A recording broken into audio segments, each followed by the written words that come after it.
Ever wonder how your favorite pair of sneakers goes from a simple idea to something you can actually wear? It's a super fascinating journey that combines artistry, engineering, and some seriously cool machines. Today, we're pulling back the curtain on a footwear factory to show you exactly how shoes are made, step by step.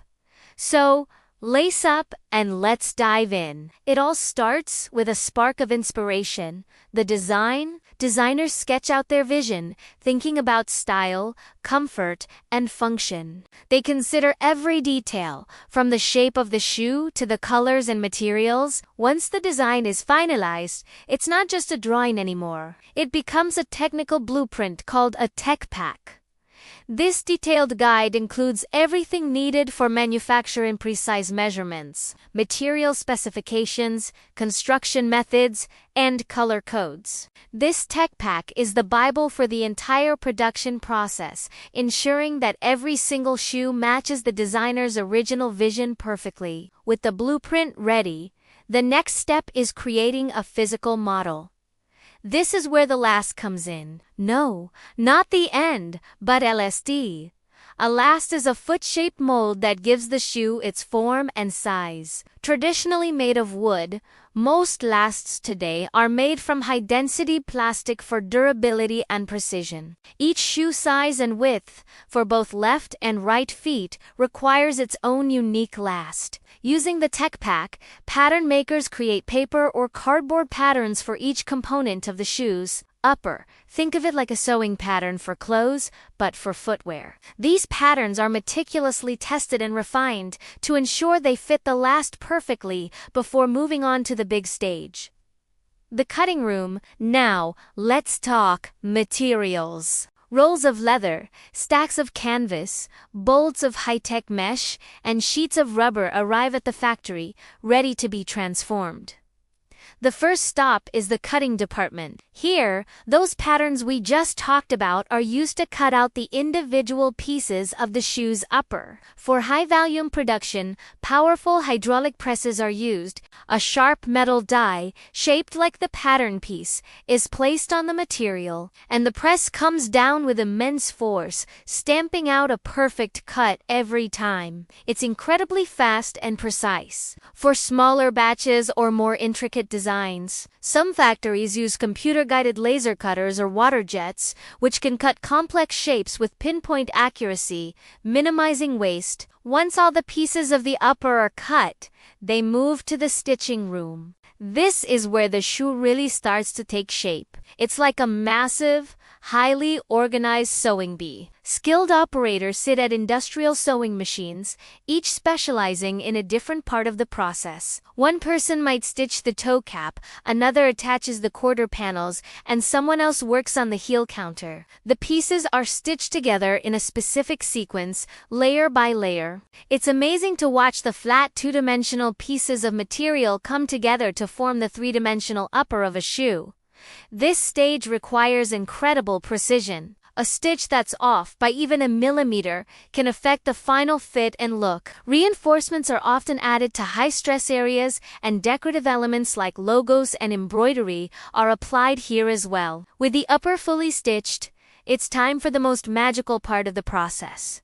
Lasting. This is where the stitched upper is pulled and shaped over the last. The upper is heated slightly to make it more pliable. Then, a lasting machine with metal wipers or fingers grabs the edges of the upper and pulls it down tightly around the last, securing it with glue. This process molds the upper into the final foot shape, getting rid of any wrinkles and ensuring a snug fit.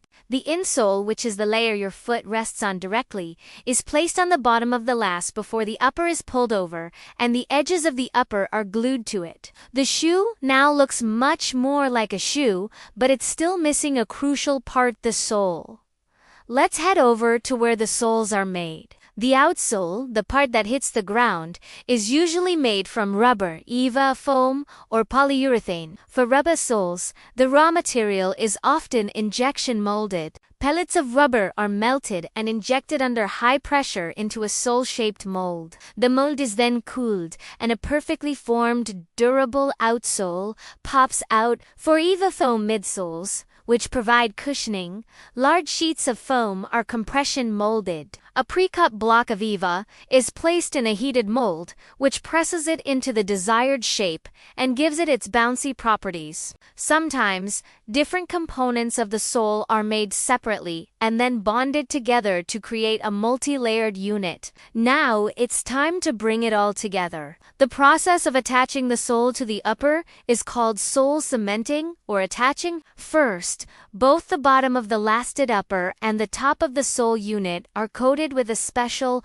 powerful adhesive. The parts are then passed through a heat tunnel to activate the glue. Once the glue is tacky, the upper and the sole are carefully aligned and pressed together in a hydraulic press. This press applies uniform pressure across the entire shoe, creating a permanent, super strong bond. For some types of footwear, like classic work boots, the sole might be stitched directly to the upper using a technique called Goodyear welting for extra durability. But cementing is the most common method for sneakers. The shoe is almost complete. After the sole is attached, the last is removed. It feels like the shoe is taking its first breath. Now, it heads to the finishing and quality control department.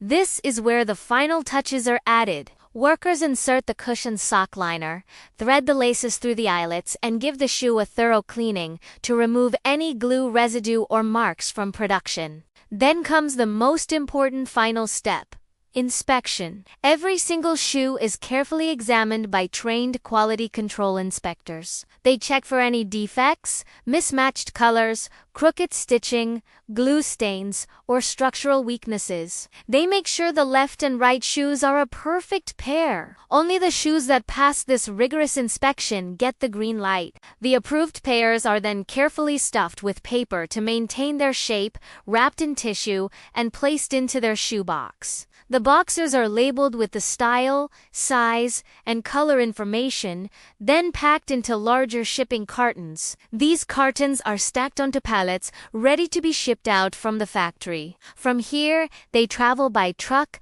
train, or ship to distribution centers and then on to retail stores or directly to your doorstep. And there you have it. From a simple sketch to the final product in a box. The journey of a shoe is a complex and carefully orchestrated dance of design, technology, and skilled craftsmanship. The next time you slip on your favorite pair of shoes, take a moment to appreciate all the steps and the many hands that worked together to create them. It's a pretty incredible process, isn't it? Thanks so much for joining us on this factory tour. If you found this interesting, be sure to hit that like button and subscribe for more behind the scenes looks at how things are made.